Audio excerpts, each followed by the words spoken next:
বিদ্যুৎ ও জ্বালানি মন্ত্রী ইকবাল মাহমুদ টুকু দাবি করেছেন গ্রামে নাকি কোনো লোডশেডিংই নেই, অথচ তীব্র গরমের মাঝে লোডশেডিংয়ে নাজেহাল নগর ও গ্রামীণ জীবন।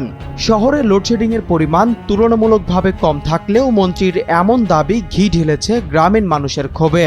সামাজিক যোগাযোগ মাধ্যমে উগরে দিচ্ছেন ক্ষোভ। অভিযোগ, গ্রামে বিদ্যুৎ থাকে মাত্র ৩ থেকে ৪ ঘন্টার জন্য। একে লোডশেডিং নয়, বরং বলে স্থায়ী অন্ধকার। আর এতেই চরম দুর্ভোগে পড়েছেন বিশেষ করে শিশু, বৃদ্ধ এবং অসুস্থ লোকেরা। গ্রামে লোডশেডিং নাই, যেটা হয় আমাদের পল্লী বিদ্যুতের লাইনগুলো অনেক লম্বা। কিন্তু লোডশেডিং এর দায়টা কার? ২০২৪ সালে যে সংকট তীব্র হয়েছিল তার পুরো দায় কি ২০২৬ সালের ফেব্রুয়ারিতে ক্ষমতায় আসা নতুন সরকারের, নাকি নতুন সরকার দায়িত্ব নেওয়ার আগেই বিদ্যুৎ খাতের ভেতরে জমেছিল কিছু পুরনো সংকট? জ্বালানি ঘাটতি, বকেয়া, আমদানি নির্ভরতা আর উৎপাদন সক্ষমতার মতো সীমাবদ্ধতা। এই প্রশ্নের উত্তর খুঁজতে হলে শুধু আজকের লোডশেডিং দেখলে হবে না, দেখতে হবে ক্ষমতার হস্তান্তরের আগের বাংলাদেশ এবং ক্ষমতা নেওয়ার পরের বাংলাদেশ, দুই সময়ের তথ্য। ২০২৪ সালের শুরুতে কাগজে কলমে ছিল বিপুল সক্ষমতা, কিন্তু বাস্তবে সংকট। ক্যাপাসিটি ছিল অনেক, কিন্তু সবসময় ব্যবহার করা যাচ্ছিল না সেই ক্যাপাসিটি।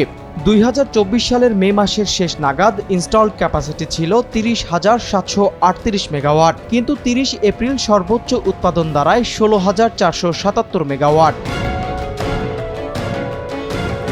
অর্থাৎ কাগজে কলমে দেশের উৎপাদন সক্ষমতা ছিল চাহিদার তুলনায় অনেক বেশি, কিন্তু সেই সক্ষমতার পুরোটাই বাস্তবে কাজে লাগানো যাচ্ছিল না। তৎকালীন সরকারের বক্তব্যে এর পেছনে বৈশ্বিক জ্বালানি সংকটের কথা বলা হয়।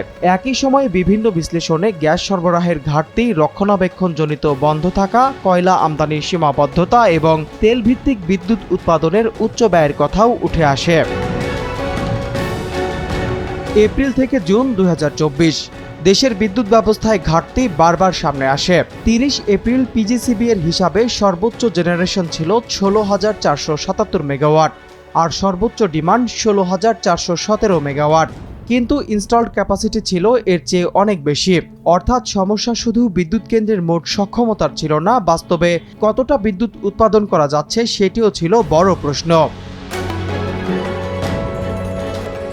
আর বিপিডিবি এর দৈনিক জেনারেশন রিপোর্টে দেখা যায় ২রা জুন ২০২৪-এ গ্যাস সংকটের কারণে ২,৫৪৯ মেগাওয়াট জেনারেশন শর্টফল ছিল।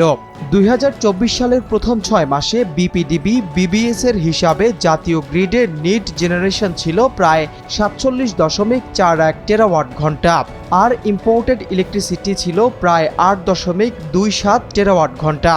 অর্থাৎ দেশের বিদ্যুৎ ব্যবস্থায় আমদানিও ছিল গুরুত্বপূর্ণ একটি অংশ।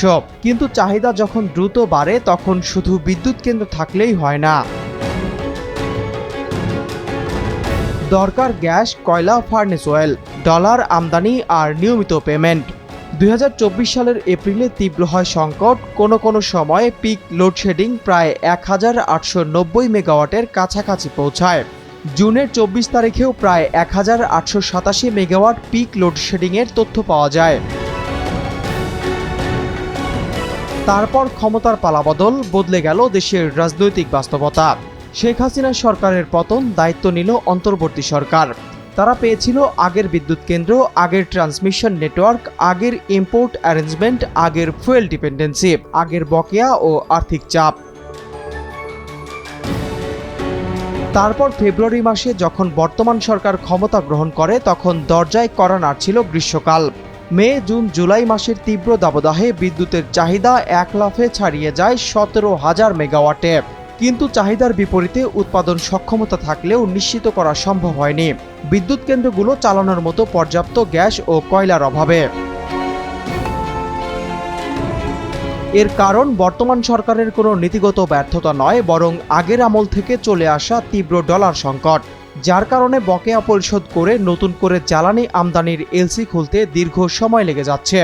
বিদ্যুৎ খাতের যে কোনো বড় সংস্কার বা জ্বালানি চুক্তি পরিবর্তন করতে ন্যূনতম প্রয়োজন হয় ১ থেকে ২ বছর। মাত্র ৬ মাস আগে ক্ষমতায় আসা একটি সরকারের পক্ষে রাতারাতি কোনো নতুন বিদ্যুৎ কেন্দ্র স্থাপন বা আন্তর্জাতিক জ্বালানি বাজারের সমীকরণ বদলে দেওয়া অসম্ভব। তাছাড়া রেন্টাল ও কুইক রেন্টাল বিদ্যুৎ কেন্দ্রগুলোর যে অসম চুক্তি ও ক্যাপাসিটি চার্জের বোঝা বিগত ১.৫ দশক ধরে তৈরি হয়েছে তার আইনি ও আর্থিক জট খুলতে বর্তমান প্রশাসনকে হিমশিম খেতে হচ্ছে। ফলে বর্তমানে যে লোডশেডিং চলছে তা মূলত একটি পুঞ্জীভূত ও উত্তরাধিকার সূত্রে প্রাপ্ত সংকটেরই ধারাবাহিকতা।